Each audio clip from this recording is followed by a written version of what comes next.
Ladies and gentlemen, good morning. My name is Bujosa, and I stand before you today as a young man of numerous firsts in my family. The first to go to private school, the first to aspire to completing a four-year degree after high school, and the first to travel to a different continent. And for most of my life, it felt second nature to have accomplished these things. The only child of an immigrant mother that moved to this country at 16 years old, with no form of financial support from her family in the Dominican Republic, the expectation has always been to make do with what I have, to strive for the next big goal, and to rise above my circumstances. But being first gen bears more importance than just a designation given to us by college admissions officers reading our applications. Beneath the surface, the label is accompanied by an emotional and mental hate so heavy that it stifles the motivation of so many kids like myself, flooding our consciences with the worries of letting down those that have come before us and failing to live up to the success stories we're so often fed. And even for those fortunate enough to jump through these hoops and arrive at a sustainable way of living, imposter syndrome and discrimination roams rampant. Demeaning buzzwords often follow at the heels of these narratives. Lucky, diversity hire, DEI pick, undeserving, not educated enough, not white enough. And I am no exception. I look into the crowd today and I myself feel out of place. I see the faces of educators, faith leaders, activists, and fellow students like myself with so much more experience in advocacy than me. And I cannot help but wonder if my story is worth telling on this stage. Growing up in the Bronx, New York City's most colorful borough with an estimated 90% of its population identifying as people of color, I was constantly surrounded by people that looked like me. Whether I was at home, the bodega on the corner, or commuting home, there was a sense of familiarity and comfort that accompanied seeing my heritage story, my ethnic roots, thriving as strong as they were in my classmates and neighbors. And so, you can probably imagine the shock that struck me when I stepped into a high school on the Upper East Side for the first time, a neighborhood where 80% of its population identifies as white. For a city of so many nationalities, it was suffocating to walk into classrooms where, if I'm lucky, 2 or 3 other students might share my upbringing.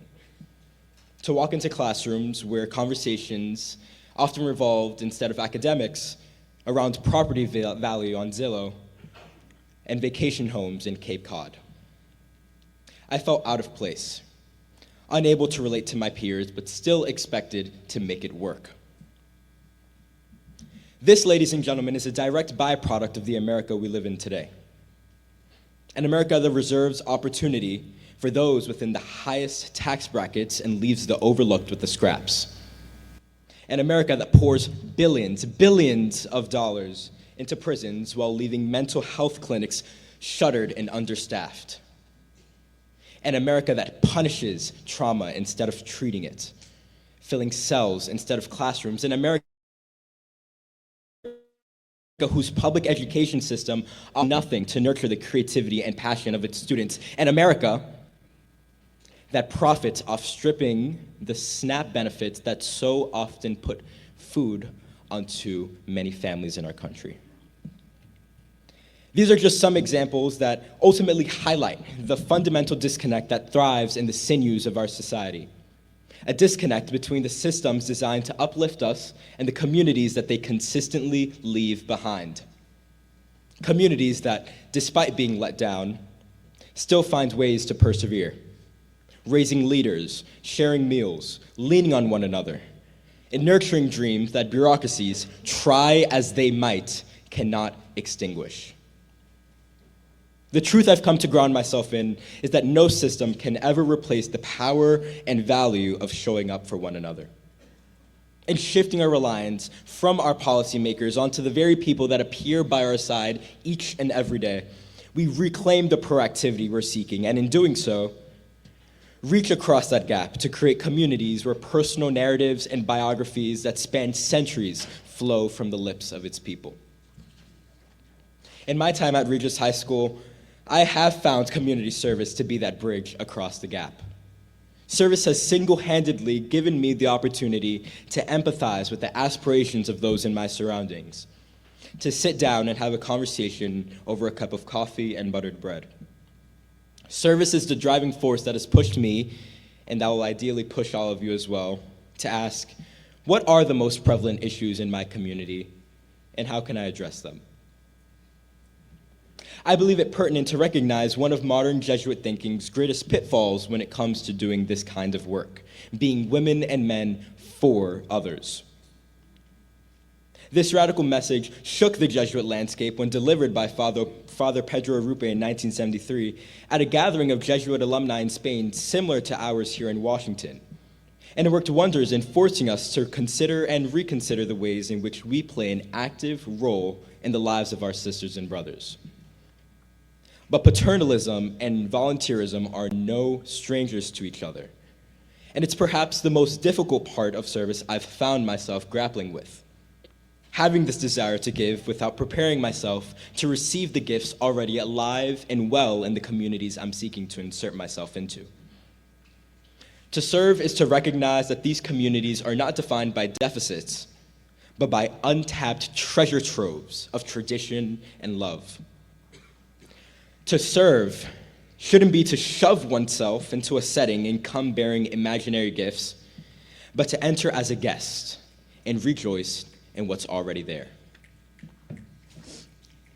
Monsignor Ivan Illich addressed this directly before a group of American volunteers in his famous 1968 speech, "To Hell with Good Intentions." He points to this noble calling to service as the easiest way to destroy a community's interpersonal ties, all for the sake of hailing oneself a hero and being able to pat oneself on the back for doing good work. But language evolves alongside awareness, and it's crucial to understand that in today's day and age, it is no longer sufficient to give oneself to another's struggles.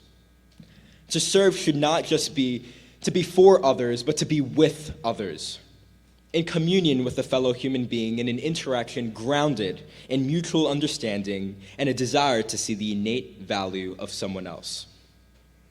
To accept with open arms the obligation that comes with looking at someone face to face and understanding their unique experiences, especially when our governments are so quick to shut their eyes, pretend like we aren't here, and move on. Service is a vehicle for pursuing connection with others, putting race and class to the side and unifying us on a singular platform on which all of us are equal. It is the work of unearthing hidden resources like compassion and creativity and weaving them into one invaluable fabric: solidarity. Service is our gateway to pressing on, not by ignoring our differences, but by placing our inherent dignity on a pedestal and celebrating what each of us brings to the table. But as a word of warning, I ask you all to be careful.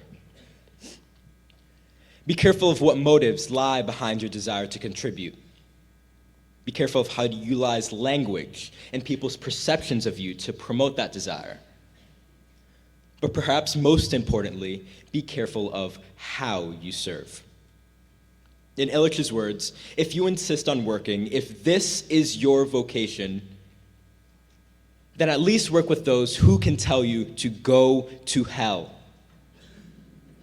It is so incredibly unfair to impose yourselves on a village where you are so linguistically deaf and dumb that you don't even understand what you are doing, let alone what people think of you. Come to look. Come to climb our mountains and to look at our flowers. But if you will not go out of your way to understand, to see, and to be with us, do not come to help. So what will you do to help? Using your hands and heart, will you accept the call to live and serve side by side with our sisters and brothers? When you leave this room, what will you do to ensure that your work does not silence those that you claim to stand with? And if your service stops being selfless, how long will it take you to notice? Will you? And if you do, will you have the humility to restart and try again? The time for spectators is over, ladies and gentlemen, and it's over today. History and the margins do not wait patiently for your comfort to catch up, because comfort has never liberated anyone, because neutrality is not innocence. It's abandonment. The world won't change because you wish it would. Wishes are cheap. Work is not. Work is dirty, grueling, tiresome, exhausting, but it is the right thing to do. No more applause, no more excuses. Stand up and step in, or stand to the side. Thank you all very much.